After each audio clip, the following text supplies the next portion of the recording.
Halo semuanya, apa kabar kalian? Semoga dalam keadaan sehat ya. Pada kesempatan konten kali ini kita akan membahas soal kelas 7 ya, soal fisika yaitu tentang unit and measurement. Silakan seperti biasa kalian boleh download soal di dalam kolom yang sudah saya berikan ya di link di deskripsi di bawah. Kalian boleh print terlebih dahulu kalau kalian mau dan tidak berlama-lama lagi kita akan langsung lihat ya bagaimana pembahasan dan jawaban dari soal-soal ini. Silakan tonton video ini sampai selesai ya. Oke, ini adalah soal yang pertama. Soal pertama adalah tentang multiple choice. Ya, kita baca ya. Ellie took liquid A as much as the given in the picture below ya. Nah, ini dia mengukur dengan alat yang namanya disebut measuring cylinder ya. Measuring cylinder. Ya, in case kalau kamu nggak tahu nama alatnya apa, measuring cylinder ya. How many milliliter of liquid A that she took? Nah, jadi kalau misalkan liquid A ini gambarnya seperti ini, dia nggak full flat ya, datar ya ternyata ya. Ini sebenarnya ada penjelasannya, tapi mungkin nggak dijelaskan di kelas 7 ya. Ini karena ini nama penjelasannya itu tentang adesi dan kohesi, tapi nggak diajarin. Nah, kalian diminta skillnya menentukan ini kira-kira si Ali ini nih, si Eli ini mau mau ngambil cairan berapa. Nah, kalau kayak begini, reading measurement-nya itu jangan yang atas, tapi yang bagian bawahnya. Jadi kalian ambil lihat patokan garis yang di sini ya, jangan yang di atas ya. Nanti takutnya kalian ada yang baca yang ini ya, padahal ini kan ada yang kosong ya, nggak keambil airnya ya. Jadi yang tepat itu ambilnya bacanya yang bawah seperti ini. Nah, kita lihat ya, ini kan 20, di atas ini garisnya 30. Jadi di sini udah pasti nih sekitar 20, ini tuh 25 ya. Kan ini kan 21, 22, 23, 24, 25. Berarti ini belum nyampe 26 tuh. Nah, jadi pilihan yang paling tepat itu adalah yang bagian ini, D. 25,8 ya, karena belum nyampe 26 seperti itu ya. Jadi ini adalah jawaban untuk yang nomor 1A. Kita akan lanjut ke soal berikutnya nomor 1B. 1B ini adalah alat yang namanya untuk mengukur massa ya, namanya triple beam balance ya. Ini punya 3 lengan ya. Ada lengan pertama, lengan kedua, lengan ketiga ya, masing-masing untuk mengukur massa ya. Nanti di total semuanya. Nah, then Ali measure the mass of liquid A ya. Ternyata ini masih nyambung dengan cerita tadi. Liquid A-nya itu ditimbang. What will be the mass of liquid A according to this picture? Jadi dia timbang pakai triple beam balance ini dan kamu bisa perhatikan ya, yang ini kan 80, yang ini kan 400, yang ini berapa nih? Ini kalau kita lihat ini kan 0,5 ya. Jadi 80 tambah 400 ya, tambah 0,5 sama dengan hasilnya saya dapetin 480,5 gram. Ya. Jadi jawabannya ini yang A guys ya. Caranya seperti itu. Jadi kalian tinggal teliti aja menjumlahkannya ya. Nah, part C ini ada variabel baru yaitu tentang density. Nah, density itu dijelaskan ya, density measure as mass over the volume ya. Mungkin kamu sudah juga mempelajari ya, density itu kan rumusnya mass dibagi volumenya. Nah, dia nanya berarti density liquid A ini kalau menurut soal A dan B ini berapa jadinya? Nah, kalian harus hitung ya. Jadi cara menghitungnya, density. Nah, mass-nya ini tadi ya 480,5. Ini kan gram ya. Volumenya tadi berapa guys? Volumenya itu 25,8. Kamu pakai dari jawaban sebelumnya. Di sini saya dapetin 18,6 ya. Kalian boleh coba hitung. Ini saya nggak tahu, ini sesuaikan dengan guru di sekolah kalian atau di kelas kalian, apakah diperbolehkan menggunakan kalkulator ya. Ini jawaban kalau saya sendiri pada saat kayak belajar after class seperti itu ya boleh silakan ya.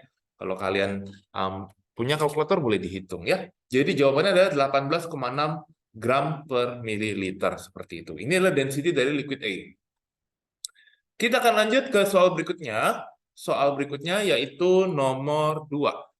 Ini adalah alat untuk mengukur panjang. Nah, nama alat ini disebut, jelas ya, ini yang B ini kita bisa jawab dulu. Ini nama alatnya adalah vernier caliper ya. Fungsi alat ini tuh sebenarnya mengukur panjang ya. Dia mengukur panjang, tapi banyak sekali panjang-panjang benda yang bisa diukur ya. misalnya ketebalan sebuah kertas, buku, atau sampai bahkan diameter dalam cincin gitu ya. Ini nanti menggunakan bagian yang ini nih ya. Kalau cincin itu kan dia, nah kayak gitu tuh ya. Cincin itu, ini ya saya bantu jelasin sedikit sebelum saya jawab. Nah cincin itu kan bentuknya begini, semacam kayak ring ya. Nah kayak gitu ya. Jadi penampang atasnya seperti ini. Nah kita mau mengukur dalamnya itu kayak gimana? Jadi mengukur dalamnya itu dia pakai yang gigi atasnya nih ya, bagian atasnya. Bukan bagian bawahnya ya. Kalau bagian bawahnya itu tebal. Ya, tebal buku, tebal kertas gitu ya. Nah, kita diminta readingnya, pembacaannya seperti ini. Nah, gimana caranya? Nah, perhatikan ya. Di sini yang perlu kamu perhatikan adalah saya sedikit zoom ya. Jadi yang perlu diperhatikan itu adalah daerah sini ya. Jadi ada dua scale. Yang ini itu disebut main scale ya guys ya. Ini disebut main scale ya. Yang ini no new scale. Nah, kalian perlu mencari angka patokannya dari sini nih, 0. Ya, sekali lagi patokannya nih saya annotate ya. Nanti saya hapus ya. Ini dari ini 0. Kamu lihat kiri atasnya. Sekali lagi ya, cari angka 0 di sini, kemudian kamu cari kiri atasnya. Kiri atasnya itu, kalau kamu perhatikan kan, ini ya, garis yang warna merah ini. Nah, itu 3, berapa guys? Kalau ini kan 3, ini 3,5, itu 3, berapa? 3,1 ya. Nah, itu kamu catat. 3,1, kemudian ditambah, ya masukkan rumusnya, ini rumusnya ya, ketelitian dari Vernier Caliper, ya, selalu 0,01. Kamu perhatikan garis yang lurus, di antara kedua skala tersebut. Kebetulan gurunya sudah berbaik hati di soal ini, dia udah kasih tahu yang warna merah ini. Lihat, perhatikan ya, lurus ya, yang warna ungu atau warna merah ini. Ternyata ini kamu harus lihat angka bawahnya sekarang, bukan yang atas ya. Kalau yang atas ini kan 6,5. Ini yang bawah 8,5. Jadi kamu tulis di sini 8,5 seperti itu. Ya, jadi tinggal dihitung 3,1 tambah 0,085, hasilnya 3,185 cm. Ya. Nah, ini saya harus zoom out terlebih dahulu ya. Kalian boleh pause video ini untuk catat ya. Jadi saya ulangi sekali lagi ya. Pertama, kamu cari angka yang 0, harus angka 0 di skala bawah. Kamu lihat kiri atas, guys. Jadi angka 3,1 itu patokannya dari biru, terus yang angka 0 ke kiri atas. Tambah rumusnya 0,01 kali, kamu cari garis yang lurus ya. Garis lurus, seperti yang warna merah ini. Tapi sekarang kamu lihat angka yang ada di bawahnya. Nah, kemudian kamu masukkan ke rumus ini. Gitu. Ya, silakan pause video ini untuk kalian nyatet juga caranya. Make sure ya kamu tahu ya, karena nanti di ulangan bisa aja keluar di esai seperti itu. Ya kalau pilihan ganda, mungkin kalau kalian nggak tahu atau lupa caranya kan masih bisa cap-cip-cup ya, nembak-nembak gitu ya. Siapa tahu berharap betul. Ya kalau di esai gitu kamu harus tahu ya cara menjawabnya ya. Jadi ini saya akan jadi saya akan zoom out lagi. Ini saya harus clear annotate-nya. Ya, jadi saya bantu tulis lagi ya. Jadi ini jawabannya itu tadi 3,1 tambah 0,01 kali 8,5, 3,1 tambah 0,085, hasilnya adalah 3,185 cm guys ya. Jadi jawabannya ada nih. Ini yang A. Ya, nama alatnya Vernier Caliper. Bahasa Indonesianya adalah jangka sorong ya. Ini bahasa Indonesianya, jangka sorong. Lanjut guys, kita ke part mana nih? A, B sudah, kita ke part 2C. Nah 2C ini, apa nih? Soalnya ada di bawah nih. What's the name of the measuring apparatus? Ini jelas namanya adalah stopwatch ya. Stopwatch untuk mengukur waktu guys ya. The reading. Nah sekarang ditanya adalah reading of the measuring apparatusnya ya. Di part C-nya ini. Nah kalau seperti ini, kamu perlu perhatikan. Nah di soal ini, jadi bagian luarnya itu adalah untuk jarum detik, guys. Jadi yang ini untuk jarum detik ya. Jadi kalau seperti ini kan 5, ini kan 6, 7, 8, udah nyampe 9 belum, guys? Nah, sorry. Udah nyampe 9 belum ini? Kamu bisa perhatikan. Ya, ini kan 5, 6, 7, 8, 9, 10. Ternyata ini belum nyampe 9 loh. Jadi pasti jawabannya ya, yang paling mendekati kebenaran ya, itu yang ini. 8,8 ya. Ya, jadi ini untuk pembacaan stopwatch ya. Jarum paling panjang itu detik ya. Jarum paling panjang itu detik ya. Kalau jarum yang di sini nih, ini setahu saya itu menit. Ini mewakili menit. Jadi misalnya kalau dia sudah di sini nih, nah ini berarti 10 menit dan berapa detik kayak gitu. Ya. Oke, kita lanjut ke nomor 3. Nomor 3 kalian diminta untuk menghubungkan prefix ya dan artinya ya. Jadi match the prefix and its meaning. Nah, artinya jadi mega itu adalah kamu ya nanti cari ya pasangannya di sini ya. Mega itu berarti ini harus menghafal tangga nih. Tangganya itu sekali lagi boleh please kalian gambar ya. Kalau saya mengajarkan boleh pakai tangga seperti ini. Tangganya panjang ya, memang panjang, betul. Nah, jadi yang paling besar itu yang kalian akan pelajari itu namanya adalah T di sini ya. Kasih nama T untuk tera ya. T untuk tera. Tera itu dia adalah di sini itu adalah 10 pangkat 12. Kemudian dari tera itu turun 3 anak tangga. 1, 2, 3. Di sini ada yang namanya G. Artinya dia giga. Giga itu berarti 10 pangkat 9. Dari giga, saya agak cepat ya turun. Ya, 1, 2, 3 ini adalah mega. Ini 10 pangkat 6. Ya, habis mega itu turun 3 lagi. 1, 2, 3. Ini kilo. Ya, kilo nggak ada di sini ya. Kilo itu 10 pangkat 3 ya. Kalau misalkan ada, kilo itu 10 pangkat 3, guys. Habis kilo turun ke 1, 2, 3. Nah, ini adalah nggak ada. Ini sebenarnya unit dari satuannya. Misalnya second, atau meter, gram, atau apa gitu ya. Ini nggak ada satuannya ya. Jadi, kita lanjut ya ke bawah, turun 3 lagi, 1, 2, 3. Ini M kecil. M kecil ini adalah mili ya. M ini kecil artinya ini mili. Mili itu artinya 10 pangkat min 3. Ya. Kemudian lanjut lagi. 1, 2, 3 ini ada yang namanya M tapi dia agak miring ya. Itu dibaca seperti ini ya, mikro. Mikro itu 10 pangkat min 6. Ya. Silakan ditambahin ya. Ini adalah mikro. Di bawahnya mikro ada yang namanya nano. Nano itu 10 pangkat min 9. 1, 2, 3 ya, selisih 3 lagi. Seperti itu. Kok saya tulis 10 pangkat min 9 ya? Maaf. Jadi ini saya tulis, dia simbolnya N. N kecil. Ya, seperti itu. Oke guys ya, ini N untuk nano ya. Nano ya. Ini T itu tera, giga, terus ada mega, ada kilo seperti itu ya. Ini yang standarnya. Sebenarnya di bawah nano dan di atas tera itu masih ada ya. Nano itu kalau nggak salah di bawahnya lagi femto, tapi saya nggak tahu apakah dipelajari atau enggak ya. Tapi standarnya udah cukup sampai segini ya, yang kalian harus bisa kuasain ya.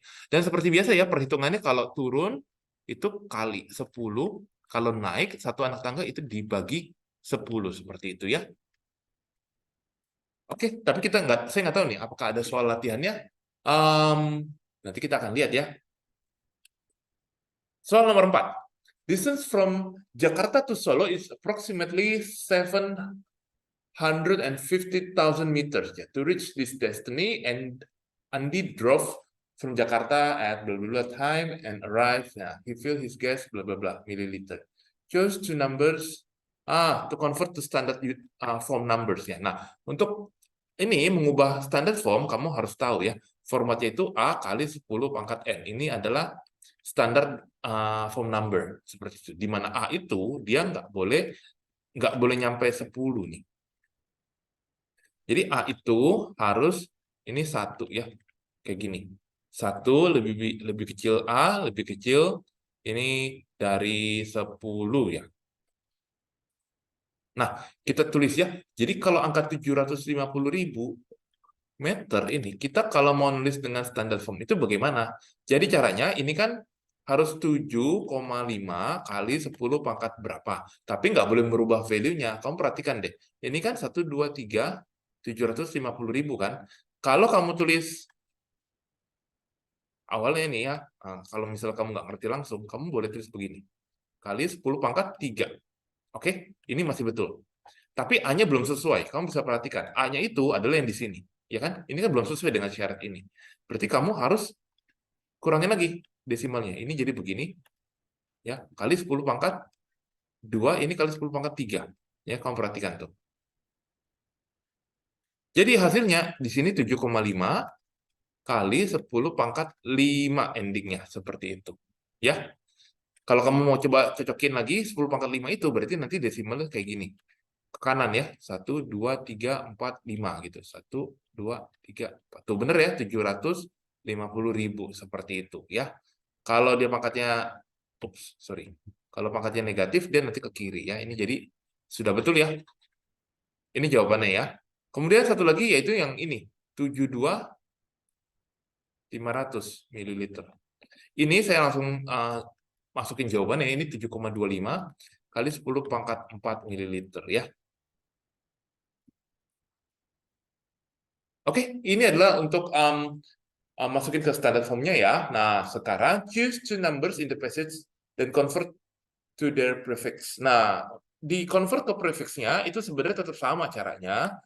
Kita coba cek ya, ini 750.000 meter. Nah, kalau standar form nulisnya memang begini ya, sesuai yang di atas. Tapi kan prefixnya yang paling mendekati kan 10 pangkat 6 itu kan mega.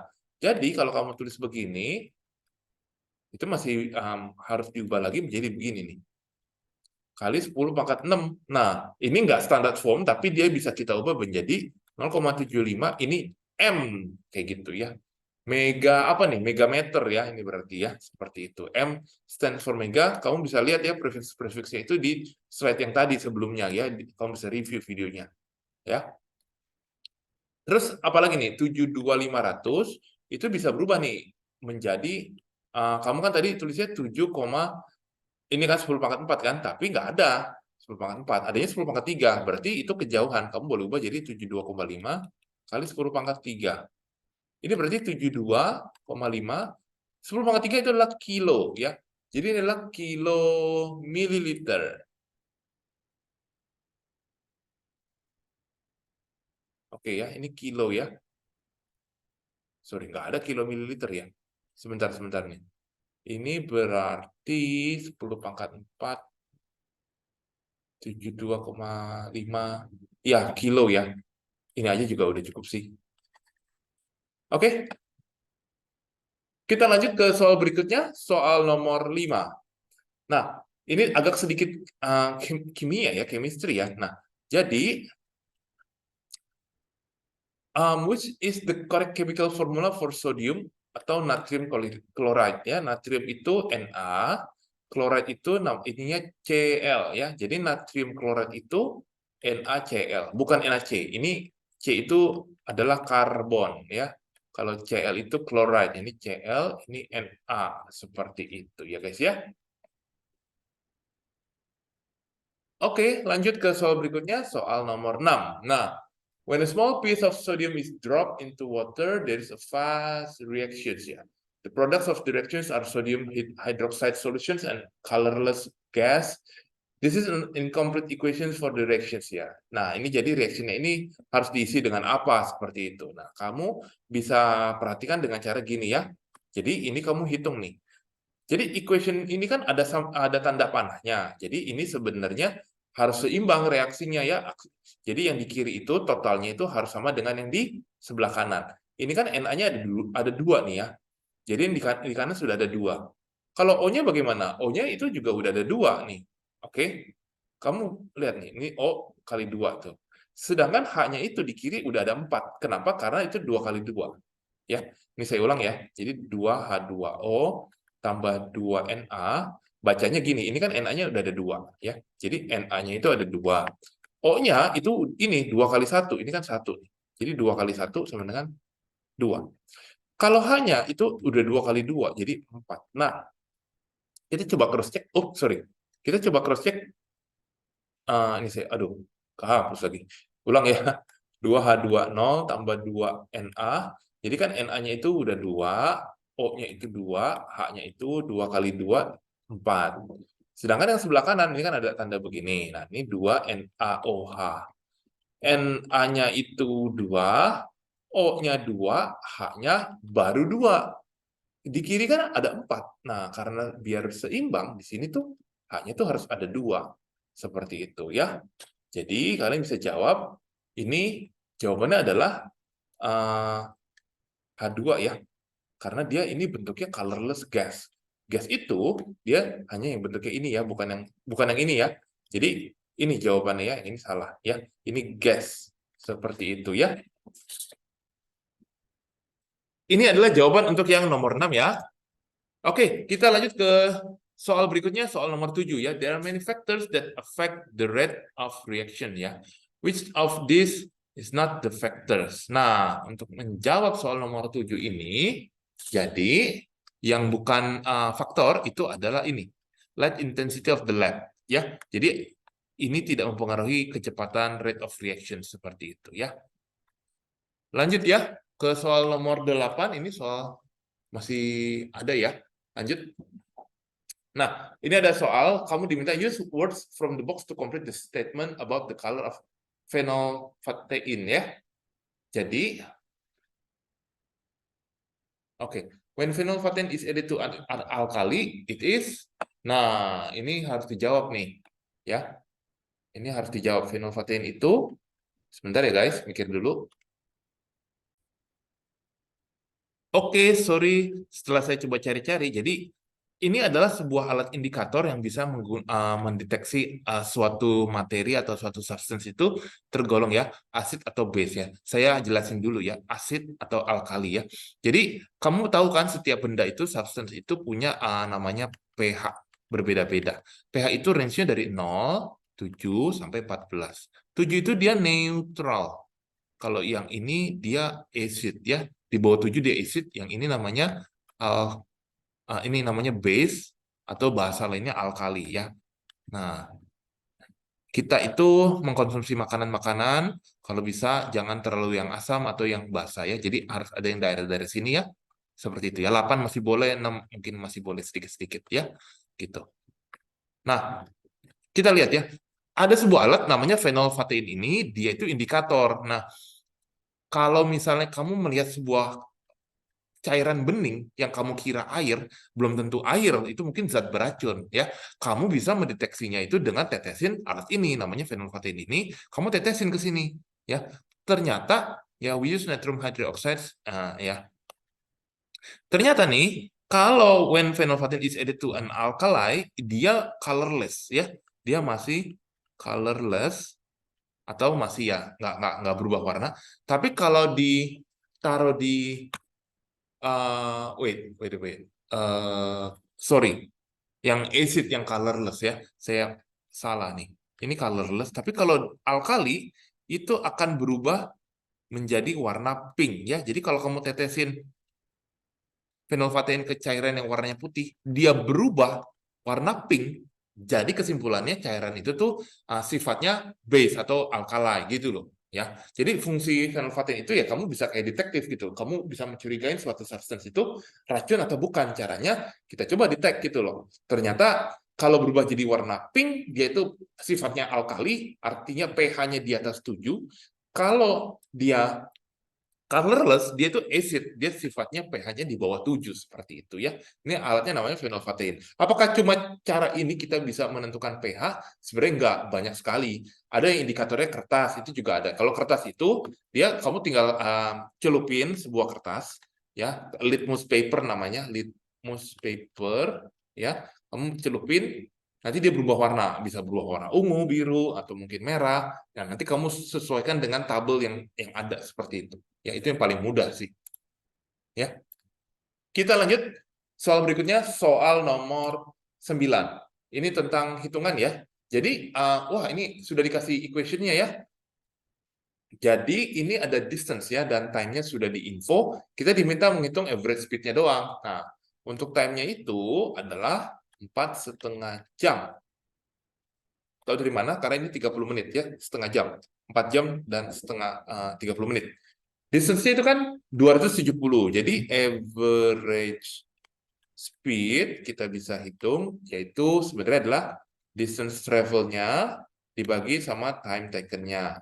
Ini kan 270 dibagi 4,5, atau kamu boleh tulis 4,5 desimalnya. Saya dapatnya di sini hasilnya 60 km per jam ya. Seperti itu. Ini adalah jawaban untuk yang nomor 9-nya guys ya. Kita lanjut ke soal berikutnya, soal nomor 10. Soal nomor 10, a student investigates how the friction force between a box. Jadi ini kalian bisa baca dahulu ya soalnya ya. The students pull on force meter and measure the force needed. Nah, soalnya ada di bagian belakangnya ya. Kalian bisa pause video ini kalau mau baca. Saya akan langsung ke soalnya. Nah, ternyata nih, kita bisa perhatikan. The table shows the student results. Nah, yang kiri adalah weight of the box and weight in newtons ya. Yang kanan adalah force needed to move the box in newtons. Nah, the diagram shows the results, bla bla bla bla. Ini ada nih yang x itu tuh dia justru yang ditanya ya, ini berapa nih, gitu ya.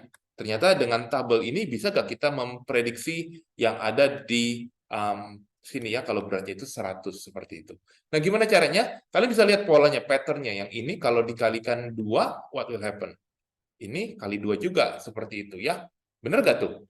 Bener ya? Kalau ini ke sini kan kali berapa? Kali 3 ya. Ini ke sini apakah kali 3 juga? Kalian bisa cek. Ternyata kali 3 juga ya. Nah, berarti yang ini ke sini, ini kali berapa guys? Kan kali 5 ya. 20 kali 5. Berarti ini ke sini, jadi X itu sendiri adalah jawabannya 14, kamu kalikan dengan 5. Jadi hasilnya di sini saya dapetin 70 Newton seperti itu ya. Oke ya guys ya. Ini jawabannya 70 Newton untuk yang bagian X ini ya. Walaupun cara ini ya caranya agak nggak akurat, tapi ya satu-satunya yang paling bisa diandalkan dengan cara ini ya. Ya, walaupun kalian bisa perhatikan tidak semuanya bisa dengan metode ini ya. Contohnya kalau kalian perhatikan ini ke sini yang warna hitam ini kan kali 4. Apakah 14 kali 4 hasilnya 66? Ya, ternyata tidak ya. Ternyata tidak ya. Ini hasilnya 66. Jadi mungkin ini namanya juga waktu percobaan kalian di lab misalnya ternyata ada error yang terjadi. Nah, itu kalian harus bisa analisa masing-masing seperti itu ya. Oke, apakah masih ada soal lagi? Oke, tidak ada. Jadi untuk jawaban ini tetap 70 ya, yang error itu ya kalau ditanya aja ya. Mungkin kalian bisa jelaskan kenapa errornya seperti itu. Oke guys, bagaimana? Jika kalian punya pertanyaan, please drop your questions on the comment sections below. Kalian boleh tanya atau di WA itu juga boleh.